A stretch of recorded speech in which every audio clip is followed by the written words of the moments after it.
Hello friends, welcome to winning மகா சமையல். இன்றைக்கி நம்ம சேனலில் ஹெல்தியான கேழ்வரகு மாவு அடை செய்முறையை தாங்க பார்க்க போகிறோம். ட்ரெடிஷ்னலான இந்த ராகி அடையை பண்ணுறதுக்கு கேழ்வரகு மாவு முருங்கீரையை வச்சு நல்லா சாஃப்டான அடையை பண்ணலாம். வாங்க வீடியோக்குள்ளே போகலாம். வீடியோக்குள்ளே போகிறதுக்கு முன்னாடி நம்ம சேனலை இதுவரையும் சப்ஸ்கிரைப் பண்ணாதவங்க சப்ஸ்கிரைப் பண்ணிக்கோங்க. பக்கத்தில் இருக்கிற பெல் ஐக்கானை கிளிக் பண்ணுங்கள். அப்போ தாங்க நாங்கள் போடுற வீடியோஸ் எல்லாம் உங்களுக்கு நோட்டிஃபிகேஷனாக வந்து சேரும். கேழ்வரகு மாவு அடை பண்ணுறதுக்கு தேவையான இன்க்ரீடியன்ட்ஸை பார்க்கலாம் வாங்க. கேழ்வரகு மாவு 2 கப் எடுத்து வச்சுருக்கேன். 2 கைப்பிடி அளவு முருங்கைக்கீரை எடுத்து வச்சுருக்கேன்.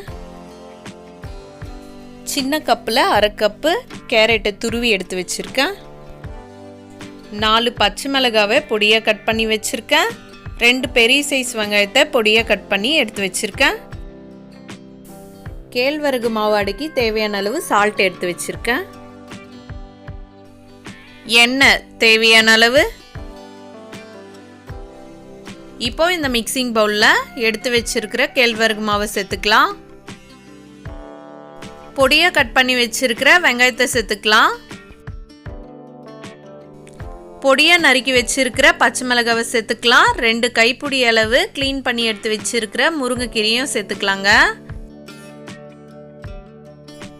துருவி வச்சிருக்கிற கேரட்டை சேர்த்துக்கலாம். கேழ்வரகு மாவு அடைக்கு தேவையான அளவு உப்பு சேர்த்துக்கலாம். சின்ன டேபிள் ஸ்பூன்ல 1/2 டேபிள் ஸ்பூன் சீரகம் சேர்த்துக்கலாங்க. இப்போ சேர்த்துருக்கிற இந்த இன்கிரீடியன்ட்ஸ் எல்லாம் கேழ்வரகு மாவுல நல்லா மிக்ஸ் ஆகுற அளவுக்கு கலந்து விட்டுக்கலாம். இப்போ இந்த ராகி அடை பண்ணுறதுக்கு பச்சை மிளகாய் 4 சேர்த்துருக்கோங்க. உங்கள் காரத்துக்கு ஏற்ற மாதிரி நீங்கள் சேர்த்துக்கோங்க. இப்போ கேழ்வரகு மாவில் இந்த இன்க்ரீடியன்ட்ஸ் எல்லாம் மிக்ஸ் ஆகுற அளவுக்கு இது மாதிரி கலந்தாச்சுங்க. இப்போ கொஞ்சம் கொஞ்சமாக தண்ணி சேர்த்து இந்த மாவை கலந்துக்கலாம்.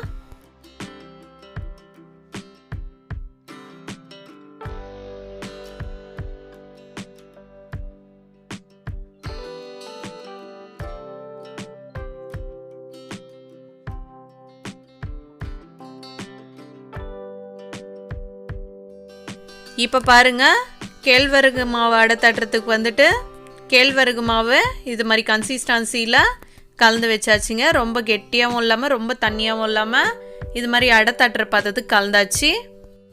இது மாதிரி கன்சிஸ்டன்சியில் மாவை கலந்துக்கோங்க. இது மாதிரி கலக்கிறதுனால அடை நல்லா சாஃப்டாக வருங்க.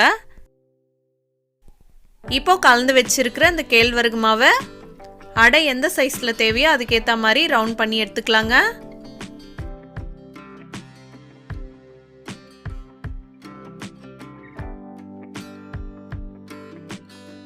இப்போ லைட்டாக ஈரமாக இருக்கிற இந்த காட்டன் துணியில் இந்த அடையை லைட்டாக தண்ணி தொட்டு இது மாதிரி தட்டி விட்டுக்கலாங்க. இப்போ பாருங்க, ரொம்ப திக்காகவும் இல்லாமல் ரொம்ப நைஸாகவும் இல்லாமல் கேழ்வரகு மாவு அடையை தட்டி வச்சாச்சு.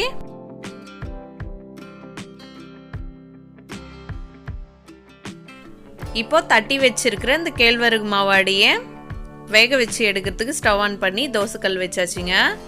இப்போ இந்த தோசைக்கல்லில் இந்த மீடியமான ஸ்பூனில் 1/2 டேபிள் ஸ்பூன் எண்ணெய் ஊற்றிக்கலாம்.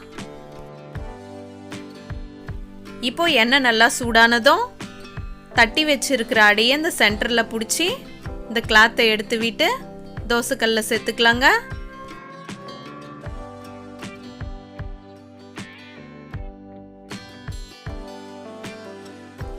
இப்போ சிம்மிலேயே கேழ்வரகு மாவை வேக வச்சுக்கலாங்க.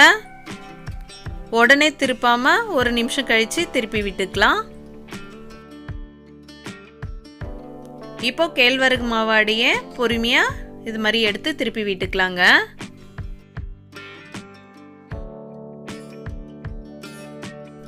சிம்மிலேயே வச்சு நம்ம கேழ்வரகு மாவு அடையை வேக வச்சுக்கலாம். அப்பப்போ 2 பக்கமும் திருப்பி விட்டு இது மாதிரி வேக வச்சு எடுத்துக்கலாங்க. இப்போ பாருங்க, கேழ்வரகு மாவு அடை 2 பக்கமும் நல்லா வெந்து மாவும் உள்ள நல்லா வெந்து வந்திருக்கு.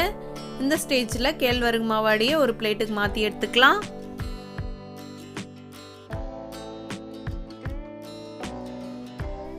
இப்போ மீதி இருக்கிற கேழ்வரகு அடை மாவையும் இதே மாதிரி தட்டி வேக வச்சு எடுத்துக்கலாம்.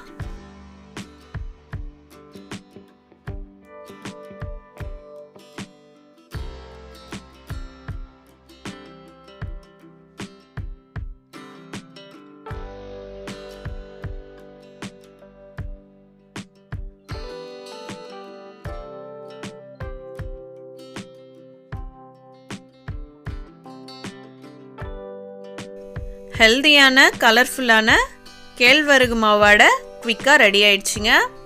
இந்த கேழ்வரகு மாவாடையை இப்படியும் சாப்பிட்லாங்க, சட்னியை கூடவும் வச்சு சாப்பிட்லாம். டேஸ்ட்டு சூப்பராக இருக்கும். ட்ரை பண்ணி பாருங்கள். இந்த வீடியோ பிடிச்சிருந்தா லைக் பண்ணுங்கள், ஷேர் பண்ணுங்கள். நம்ம வின்னிங் மகா சமையல் சேனலை சப்ஸ்கிரைப் பண்ணுங்கள்.